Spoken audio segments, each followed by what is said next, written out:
दांत बत्तीसो नैना नील कमल है। तोरे रूप के काम बखान करो कोनो शायर के सुंदर गजल है। कोहिनूर हीरा कस दांत बत्तीसो नैना नील कमल है। तोरे रूप के काम बखान करो कोनो शायर के सुंदर गजल है। हर हंसी में झर झर मोती झरे, हंसी में झर झर मोती झरे। तोर जवानी है ताजमहल है, तोर जवानी है ताजमहल है। कोहिनूर हीरा कस दांत बत्तीसो नैना नील कमल है, वो नैना नील कमल है।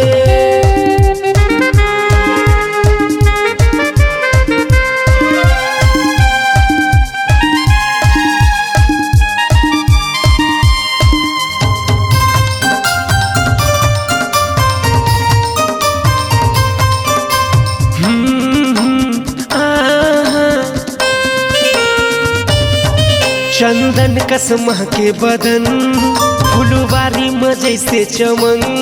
तोरे प्यार में बन बन भटका मैं बन के पागल पवन। हे हे हे हे ला ला ला ला। चंदन कसम के बदन फुलवारी में जैसे चमन। तोरे प्यार में बन बन भटका मैं बन के पागल पवन। तोरे प्यार में बन बन भटका मैं बन के पागल पवन। तोरे हंसी में झर झर मोती झरे, तोरे हंसी में झर झर मोती झरे। तोर जवानी है ताजमहल है, तोर जवानी है ताजमहल है। कोहिनूर हीरा कस दांत बत्तीसो नैना नील कमल है, वो नैना नील कमल है।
झर मोती झरे, तोरे हंसी में झर झर मोती झरे। तोर जवानी है ताजमहल है, तोर जवानी है ताजमहल है। कोहिनूर हीरा कस दांत बत्तीसो नैना नील कमल है। तोरे रूप के काम बखान करो कोनो शायर के सुंदर गजल है। कोहिनूर हीरा कस दांत बत्तीसो नैना नील कमल है।